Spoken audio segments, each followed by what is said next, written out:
दोस्तों, मेरे YouTube channel पर मैं आपका स्वागत करता हूं। राष्ट्रपिता महात्मा गांधी जी की अमर कहानी, अध्याय 78, खंड 3। पिछले भाग में हमने जाना कि झूलू युद्ध में युद्ध न होकर आदमी की शिकार हो रही थी। फौज सुबह सुबह गांवों में पहुंचकर गोला बारूद चलाने लगती थी, जिसकी आवाज़ और धुएं में रहना कठिन हो रहा था। मुझे झूलू लोगों की सेवा करने का अवसर मिला, इसका मुझे समाधान हुआ। इसके बाद इसमें बापू ने ब्रह्मचर्य पालन के विचार और अनुभव बताए हैं। अब आगे सत्याग्रह की उत्पत्ति। बापू लिखते हैं, इस तरह की आत्मशुद्धि सत्याग्रह के लिए ही की हो, ऐसी घटना जोहानिसबर्ग में मेरे लिए तैयार थी। मुझे ऐसा लग रहा था कि ब्रह्मचर्य का व्रत लेने के पहले मेरे जीवन की मुख्य घटनाएं अनजाने में मेरी इसके लिए तैयारी कर रही थी। सत्याग्रह शब्द की उत्पत्ति के पहले ही मूल वस्तु की उत्पत्ति हो गई थी, लेकिन मैं समझ नहीं पाया था। गुजराती में इसे लोग पॉजिटिव रेजिस्टेंस के नाम से जानने लगे, लेकिन जब मुझे गोरों लोगों की सभा में दिखा कि इसका संकुचित अर्थ किया जाता था ये और उसे निर्बल का हथियार है ऐसा समझा जाता था, और इसमें द्वेष भी है, और इसका आखिरी रूपांतर हिंसा में भी हो सकता है। जब मैंने गोरे लोगों की सभा में ऐसा सुना, तब मुझे इस विचार का विरोध करके हिंदी लोगों के संघर्ष का यथार्थ का बोध कराने के लिए एक नए शब्द की आवश्यकता महसूस होने लगी, और मैंने गोरे लोगों को समझाकर बताया।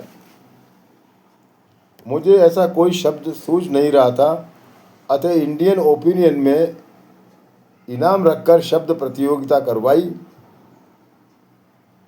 इसमें से मगनलाल गांधी ने सत आग्रह की संधि करके सदाग्रह शब्द बनाकर भेजा और इनाम जीता।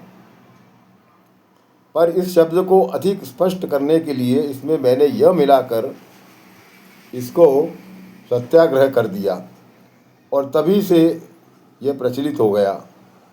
गुजराती में इस संघर्ष का यही नाम प्रचलित हो गया।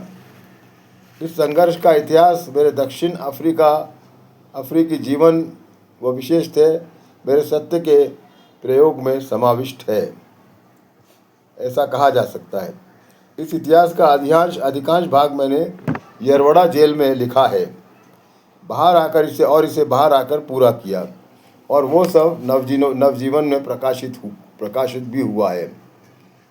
और बाद में दक्षिण अफ्रीका की सत्याग्रह का इतिहास इस नाम की पुस्तक के रूप में भी प्रकाशित हो चुका है। इसका अंग्रेजी अनुवाद श्री वालजी गोविंद जी देसाई ने करंट थॉट के लिए वो कर रहे हैं। अब उसे एक किताब के रूप में प्रकाशित करने की तैयारी में मैं हूँ, जिसे सत्याग्रह इन साउथ अफ्रीका के नाम से छापा गया है।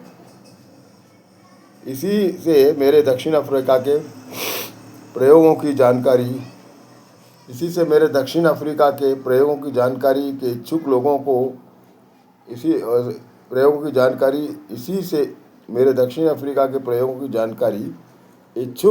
हो सकेगी। गुजराती लोगों को जिन्होंने दक्षिण अफ्रीका के सत्याग्रह का इतिहास नहीं पढ़ा हो, उन्होंने इसे पढ़ने की मैं सिफारिश करता हूँ।